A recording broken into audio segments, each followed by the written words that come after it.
Welcome to the show, everyone. I'm the host, Rick Russell, and as always, alongside head coach Jonathan Calder. Coach, tonight we'll talk about our upcoming opponent. Tomorrow night's game is the 1-2 Caldwell Redskins. We'll have a few Seminole football players on board with us as well. But before we dive into all that, we got our first win of the season, and kind of worried after that first half, Coach. We're kind of on a struggle bus there a little bit. We had the lightning delay. That kind of eased some of the pain because you guys got some bugs worked out, and then halftime. And that team that came out in the second half was awfully impressive, and the two guys we're going to have on the show tonight played a major role defensively in stopping River and building some confidence. Yeah. Now, the funny thing is I honestly thought we came out. I was the most fired up I've seen that team. And everybody's like, oh, they're not real fired up. But I could feel it in the locker room. They were fired up. We come out, and River goes 3 and out. Honestly, I don't know. But just offensively, and don't get me wrong, even in the second half, the offense was so. There's still a lot to work out. And we're still trying to find our identity a little bit.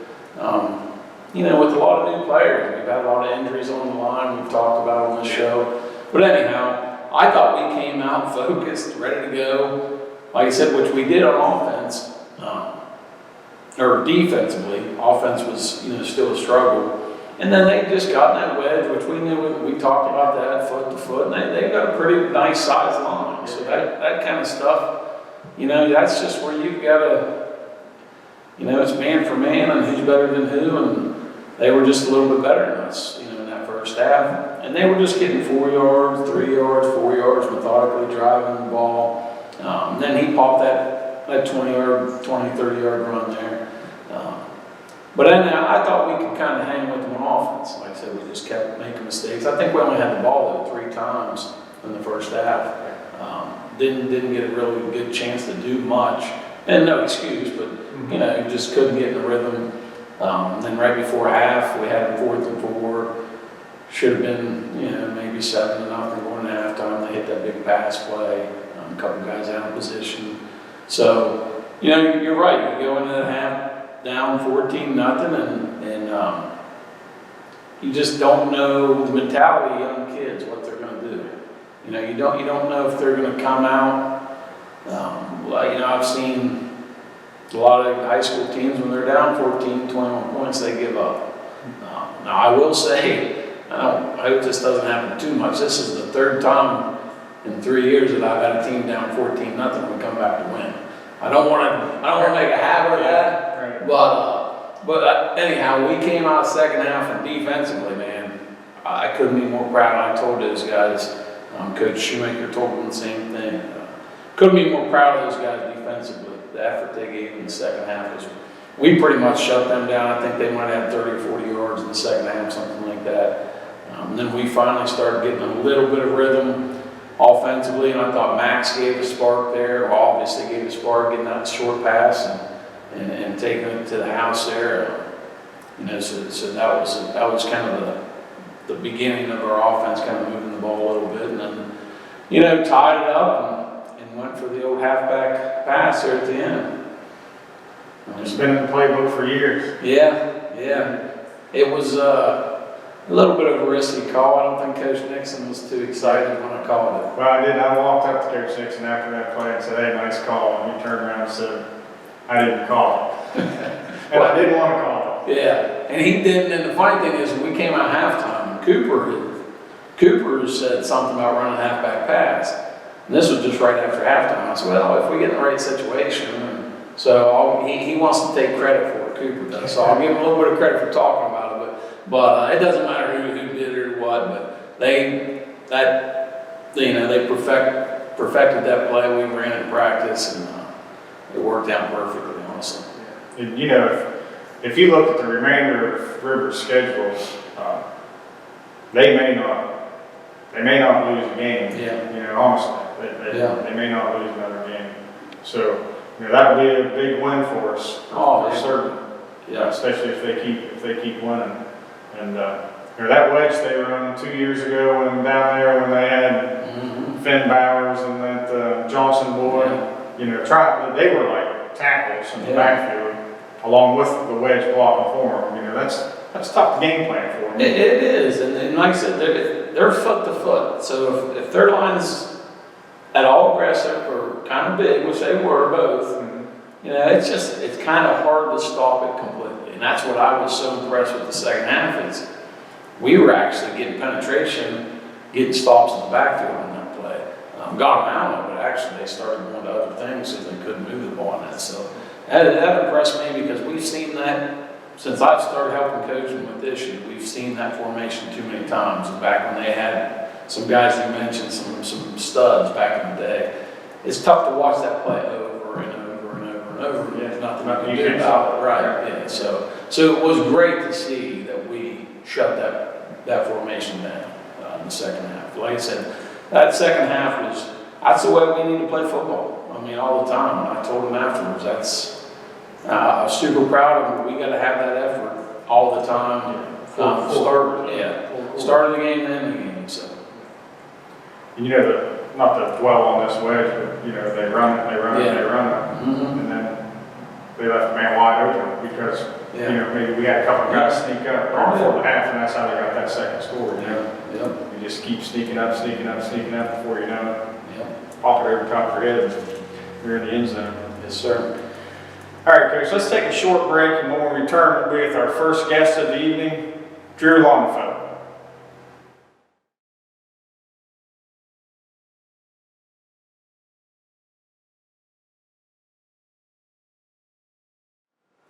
Welcome back to the show, everyone. We're here with our first guest of the evening, Drew Longfellow, number 76.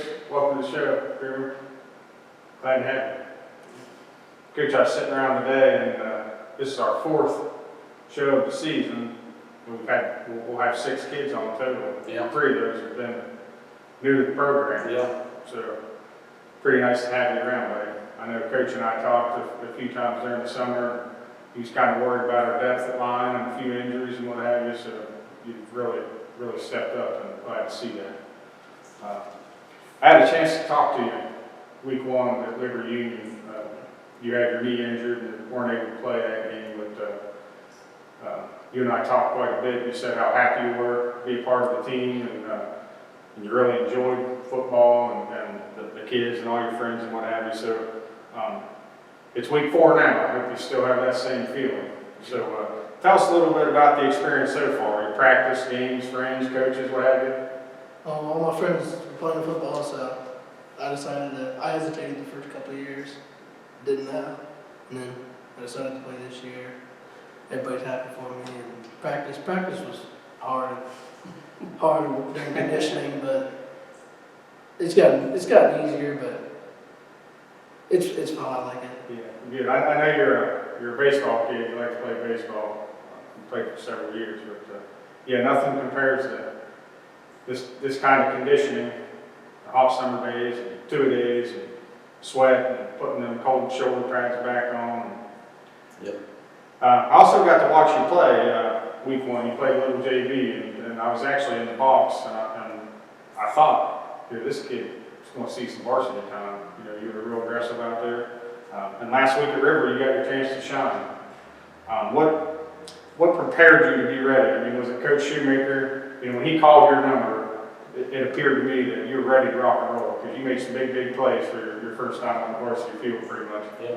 Yeah, we went in after the Lightning hit it. He told me I was probably going to go in, so I had to get ready and show him what I could do. Yeah, I think a lot of stuff happened during that Lightning break because the team that came out in the second half definitely wasn't that team that played the first half, and we'll get into that a little deeper. So now you have some varsity experience under your belt, and you're new to the program, new to football in a sense, so I'm sure there's a lot of things that run through your mind that you think you need to get better at. Can you talk a little bit about a few of those? Definitely my stance. It needs to improve a little bit. Flexibility. Need to get smarter out there. Yeah, well, that'll all come with experience, man. I'm looking forward to watching you. Tomorrow is week 4, and you're only going to get better. And what you did out there last Friday was pretty impressive for your first time on the field. So now that we got our first win, it's time to move on to the second one. We're going to put this win behind us. It was a great win, a great win. And if we can continue to play the first half tomorrow night like we did the second half against River, we're going to be in very, very good shape. What are some of the keys that you think offensively and defensively on the line that we need to capitalize on tomorrow night? You're gonna be aggressive on both sides and on offense, fire off the ball especially. Yeah, be aggressive, very, very important. I was telling Coach before the show started that I did have the opportunity to watch a little bit of Caldwell, just some highlights and get some pieces of film, but they are a very aggressive football team. And you know, I think if we start out down 14-0 like we did last week against River, we might be in big trouble. So, Coach, you got anything to add on River? Yeah, he talked about, the whole practices being hard, and, he talked about being hot and all. They are, and it does take kind of a certain individual to do those things, and I think he's kind of learned what it takes. And right from the beginning of install practices, conditioning, you could see that he was an aggressive kid, work hard as hell all the time. Unfortunately, he got cut on his knee from motorcycle accident? Yeah, Dirt bike accident. So that set him back a little bit, but before that, he was getting first team reps here and there, rotational guy. But the thing I noticed from the beginning is that he was aggressive. We've talked many times on this show, you can't teach that, you can't coach that. That only comes, from wanting to do it, from your heart, your head, the want to. So he has that in him, and really looking forward to getting him more reps, getting him more experience, getting him on that field as much as we possibly can.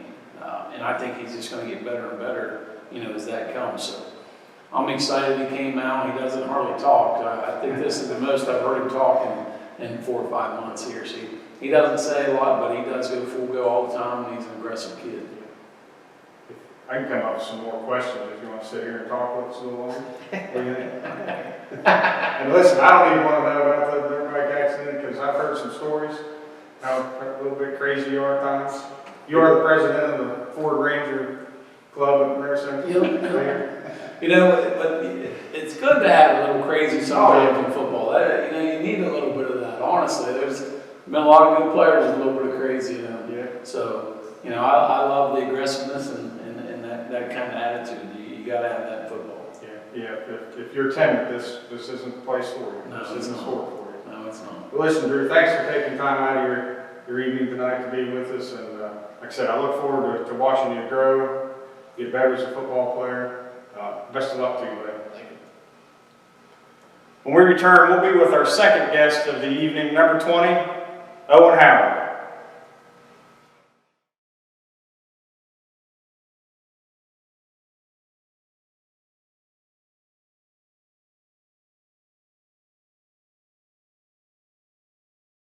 Welcome back to the show, everyone. We're here with our second guest of the evening, number 20, Owen Howard. And as most of you know, Owen's got some ties to the riverfront, so this game last Friday meant a lot to him, a lot more than what it meant to any other player or anyone that could imagine, particularly in that second half. That was very, very impressive, man. Talk about the fun you had out there last Friday. It definitely wasn't as fun as the second half when we came out. We definitely got everything back together when we went in the field house. It was me, Ashley, Cooper, Stiver, Corbin, and Max, and we all started talking. We got everything straight, and when we went back out, it was definitely a different ballgame. It's a good deal. We've talked in previous episodes about leadership, so and I love to hear that. particularly haven't really seen that. That's great news. That's good to hear. But very dominating performance. That's one of the best performances I've got to witness in the last couple of years from one single individual. I know it's a team sport, but you finished tonight with 16 tackles. 4 of those were CBLs, and 1 was a sack. If you recall, you did this same thing last year against River. Yeah, this year I just doubled everything. That's perfect, buddy. So what were you seeing out there? Did you find a weak spot in the line? Well, with school just not starting, we had a lot of free time, so when I had class with Mr. Shoemaker, we were just watching film, probably watched film a dozen times, and a lot of the scouting report, and I knew what they were coming out in right off the rip and pretty much read it. And the second half, we put some other stuff together, and I was finally able to blitz. And I kind of got to choose where I blitzed. So after I read it and seen what was going on, and I knew fairly well, almost 90% sure the play was going, I knew that was my gap to hit. And almost every time it was a tackle. It's good, that's impressive. I love it. That's a lot of studying, Coach, and I guess, it gives me goosebumps hearing that. yeah, you know, a lot of kids guess. Yeah. You know, if you're given that right to do what you want to do, you know, but to know what you need to do, that's very impressive. It seems like, especially week 1, we came out a little flat. Week 2 was a little better, and I thought week 3 was about the same. But that second half, you got fired up, you made some big plays, and it seems like the other kids kind of fed off of your energy. And you kept that energy up all night, and before you know it, all 11 players on the defense side of the ball were, you know, I remember back in the 90s, Coach, when, you know, just say you would make a tackle, the other 10 players were on you before you got up off the pile, you know, and kind of seen that Friday. Can you explain, you know, how important it is to stay focused, but yet to play with an edge and show some emotion? Yeah, we definitely came out a little too flat our first week 1 and week 2. And just because when we get down by a touchdown or 2, we can't give up. And we were starting to do that once they scored their second touchdown. We were starting to get down on ourselves. And I knew that we were still in it, and everybody was getting down. So you got to get everybody else fired back up. And you got to still play with a chip on your shoulder. You can't, just because you're down doesn't mean it's over. It's over when that fourth quarter is over. It was definitely nice to be able to come back and seeing everybody else get fired up. Like when we first kicked off, when I got the first tackle, right when I was getting up, I had a headache after everybody. It was just like everybody swarmed, and it was nice to see that everybody was getting fired up. And then after that first drive, when we shut them down, then they ended up scoring their second drive, and then we just started getting down ourselves. So when we went back into the locker at halftime, we definitely, I think that talk had helped getting everybody's mind focused, and we were ready to go back out. Good. Yeah, I'll be honest with you, I have all the faith in the world in you guys, I love every one of you, but I didn't know that we could turn around after that horrid first half, you know what I mean? And when you guys come out in that second half, I thought we're gonna do this, you know? So great leadership on your part. Coach and I talked quite a bit during the summer. You know, he talked about possibly getting Corbin moved outside and trying to get Corbin the ball. You know, use his height to our advantage. And at the time, didn't really know who would be that fill-in at Corbin's tight end position. He was hoping it was you, and of course it is now. So, what's your thoughts on playing tight end this year? It's definitely a lot of blocking. That's my main goal. That's my main part in it. It's just the blocking, keeping everybody off of Cooper, whether it's pass setting or pro. When we're running the pro, I got to block down. I can't let him out whether I'm kicking. Just making sure I stay on my guy when it's my guy. I'm not letting him get to Cooper or AJ or anybody else. Pretty sharp kid. He is. Taught him well. All right, bud, week 4, tomorrow night against Caldwell. They're an aggressive team. They are 1-2. They've scored some points. They play some tough opponents. What can we expect from us tomorrow night to get the win? It's got to be in our line. Our line's definitely got to fire out. It's going to be about in the trenches like it always is. It's definitely going to start with our line. And if our line can step up and do what they got to do, or everybody else will be right there behind them. So when they start hammering on them, we'll be right there. Even if they don't make the play, we're still right there. So once they are a big and aggressive team, but we're big too. We got Ashton who's big, Braden who's big, and Corbin's a big kid, and he's on the outside. So as long as we can all do our part and play aggressive and physical, we'll be perfectly fine. Coach, you got anything to add on that? Yeah, you know, Owen reminds me a little bit of myself. He's even better than I was, honestly. You know, I was a linebacker and running back converted to tight end. Never ran a route. So far, I don't think he's run a route yet, have he? From tight end, but anyhow, he's a very aggressive player. Always has been since he came here, and This year, you can see he's turned into a true middle linebacker. And we've been missing that, honestly, for quite a while now. We haven't had that true middle linebacker, but he's definitely it. He just, you know, he gets better and better each week with reads, and I love to hear the fact that he says he studied the film and all the things that we give them, because I always talk about making smart decisions, and he's there talking about the same exact thing.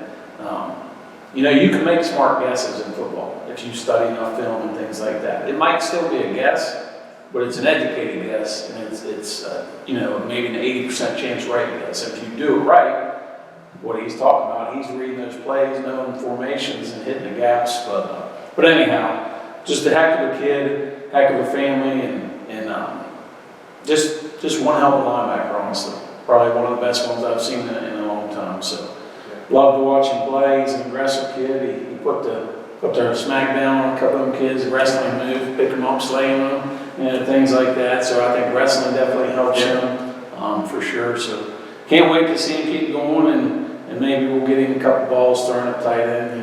You never know, but he does a great job blocking. He mentioned blocking. He does a great job.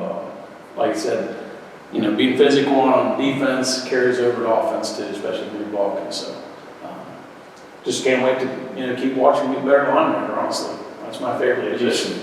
He's hard nosed, and it's, He you know, is. we talked in the preview about, you know, it's been a while since we've had, you know, we've had good linebackers, don't get me wrong, but it's been a while since we've had that real hard nosed kid.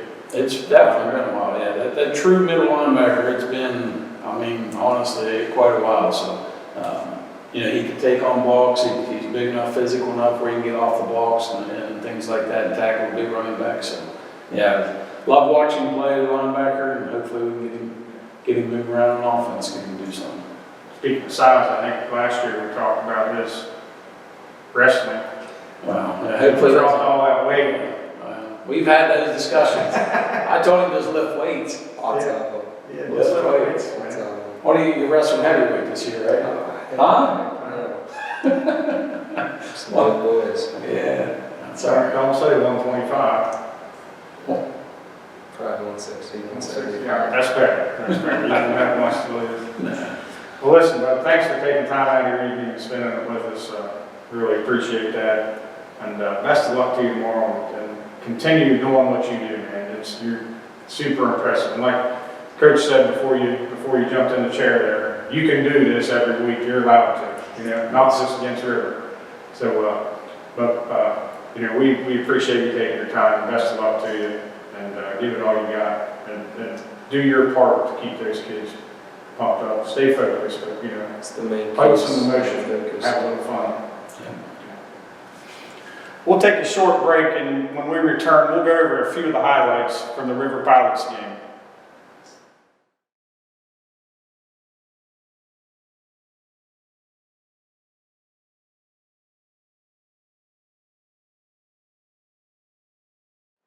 Owen, Braden, and Corbin with the tackle for the loss. Great job with gold helmets flying to the ball. Cooper Howe picks up 6 yards. We get some good blocking and some tough yards by Cooper. Cooper Howe to Corbin Farnsworth for a big gain. Corbin shows great hands for the big catch along the sidelines. Gabe Ing with another tough catch. Gabe shows his toughness with another catch over the middle. A host of Seminoles get to stop at the goal line. A great job of keeping them out of the end zone. Cooper Howe gets some tough yards. Owen Baker gets a nice push, allowing for the nice gain. Gabe Ing again takes a big hit and holds on to the ball. Great route, great throw, and great hands. Howe to Demchek for the Noles' first touchdown of the night. Max catches the short pass, makes a move, and takes it the distance. Owen Howard and Drew Longfelt with the stop at the line of scrimmage. Good play by both Owen and Drew. Owen Howard with one of his 4 tackles for a loss. Owen was in their backfield all evening. A.J. Rudder has a nice tackle on the ball carrier. AJ does a great job of hitting his gap to get the stop. Cooper Howe with a nice pickup on first down. Cooper does a great job of stepping up in the pocket and scrambling for some good yardage. Cooper Howe again makes something out of nothing. They do a great job of reading the screen, and Cooper takes off for the big play.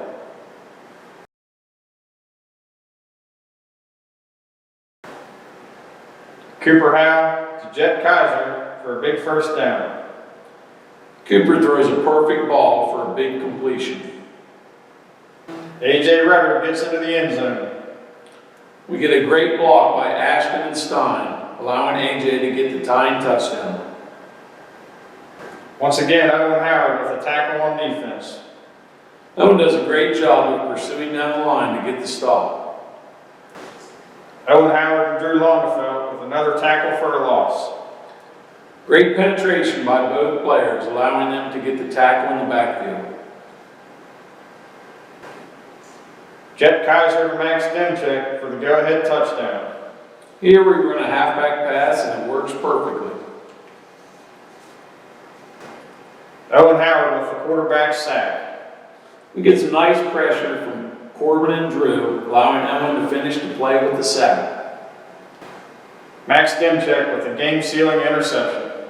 Max does a great job of staying with the receiver and getting the pick. When we return, we will preview this week's opponent, the Caldwell Redskins.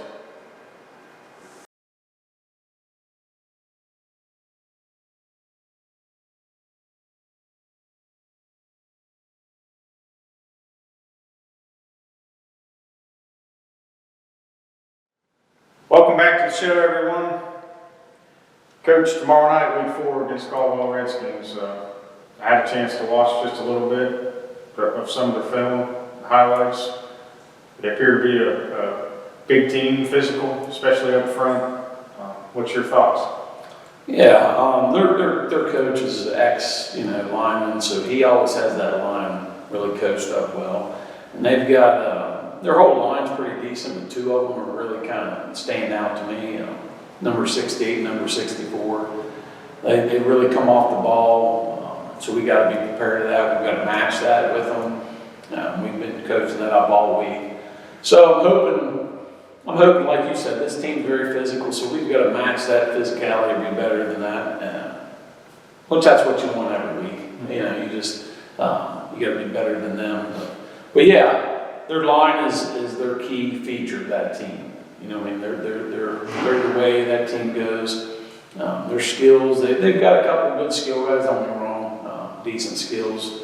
They like to kind of pack everybody in and run, and then they will spread it out. And still, they run kind of a read, and the quarterback does throw it around. He has been known to throw a few picks, so I'm hoping maybe that continues for us. We can get a couple of picks, maybe take some back or change field position or things like that.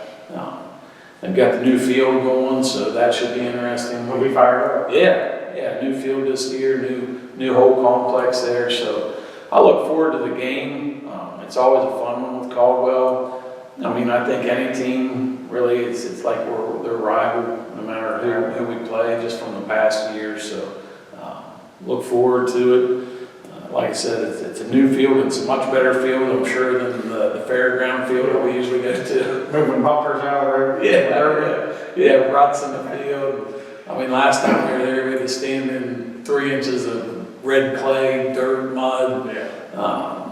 So, yeah, I'm looking forward to the new field, and they got, I think, locker rooms there. And so it should be a nice atmosphere for them. Hopefully, we can ruin their night then. Mm-hmm. Absolutely. I mean, we come in with the same records in 1 and 2, Yeah. and they beat Trail. Yeah. Trail did lose their quarterback in a scrimmage before the season started, so.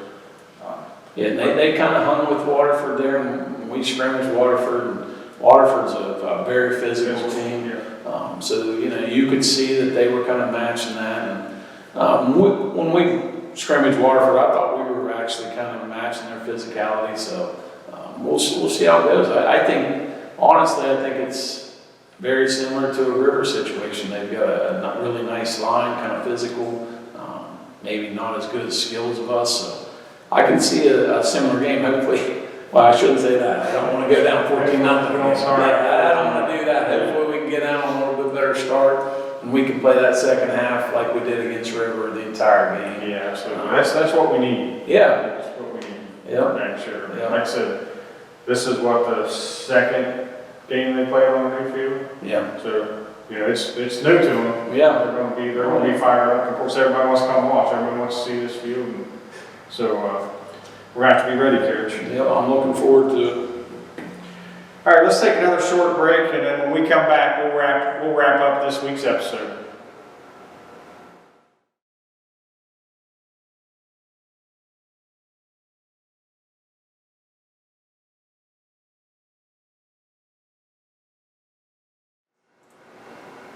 Welcome back to the show, everyone. I have just a few more items to discuss before I turn it over to Coach for final comments. Just to let everyone make known that Caldwell does have a new football field we discussed earlier. It's out past the fairgrounds. I don't know if anyone knows where RC Moore is. It's out past that direction, past the grade school. I haven't really heard too many good things about the parking, so it may be in your best interest if you are traveling to the game tomorrow night to leave a little early. I'm guessing maybe a portion of the fairgrounds on the football end might have some parking. I'm really unsure. I've heard not good things either, so I don't really know. I don't know where the parking's gonna be, but like you said, I would probably get there a little early just so you can see what's going on. Yeah, I mean, I do know there's no parking like right next to the field because there's just nothing there. Yeah. So yeah, use your best judgment tomorrow night. Maybe we'll leave a little early. Also, there will be a JV game. It'll be at home this coming Monday, September 15th at 6 p.m. against Caldwell. And our youth football games will be this Saturday, September 13th, here at the field against Union Local. The 3rd and 4th grade will start at 5 p.m. and the 5th and 6th grade, we're going to get a little light action again, Coach, right, 7 p.m. That's right. All right, Coach, you got any final comments to add before we wrap this thing up? Yeah, like we mentioned, new field, kind of looking forward to that, seeing what that's all about. Much better field than their previous one, so I think anything could be better than that, but I think it's two well-matched teams. They're always well coached, so looking forward to it. And I hope, for our sake, that we can continue that intensity and that play that we had in the second half. That's really what I've been harping on the guys, harping on the players to just continue that over. And honestly, if we play like that, I think we'll win some games. You know what I mean? And they can hold their head high and say we gave everything they gave no matter what. But if we play like that, we have the talent, we have the skilled guys, and we have the team, the linemen to win games. So we got to carry that over, and I think that's going to happen tomorrow night. Yeah. Just in conversation with Owen, he played with a lot of emotion, a lot of fire last Friday, and I think that's what it's going to take this Friday, because traditionally Caldwell tightens up their chin straps and they're going to run it right at you. Oh, yeah. And they're going to keep going until you stop them. So, like you mentioned, they got two really, really good linemen, and we do as well. Yeah. So we just got to match those linemen up with our linemen and see what happens, Coach. And, if we play like we did the second half against River, I think we're going to be competitive in every game. I do too. I do too. That's how it's got to be. I mean, that's how you got to play football. You can't come out and just think you're going to win or hope to win. You have to put the work in, and you got to come out on that field expecting to win and play like that. Some of it comes back on you and the staff too, Coach. Whatever you guys did there at halftime, I don't want to know what was said or talked about, but I honestly, I didn't know, that was the first time I heard of Owen and the other kids get together, and I love to hear that, because, I can say a million things. I can try to pump a guy up or, say the right thing, wrong thing, whatever, but it comes down to those players in that room, in that locker room, in this locker room. It comes down to them and their mentality and what they're going to do to win games. I mean, football's a tough sport. It takes a lot out of it, so for him to say that they came together I absolutely love hearing that, so, yeah. Hopefully he can continue to carry that leadership, because he can be a great leader. Yeah, whatever took place, kudos to those kids, and then Yes. kudos to you and your staff for making the necessary changes, because it worked. We were a totally different team. Yeah. Without fact. Well, Coach, that's a wrap on this week's episode. Wish you nothing but the best of luck tomorrow. Thank you. And as always, everyone, make sure you join us next Thursday night as well. We'll discuss the game against Caldwell, and then we'll preview next week's opponent, Barnesville Shamrocks. Go Nobles.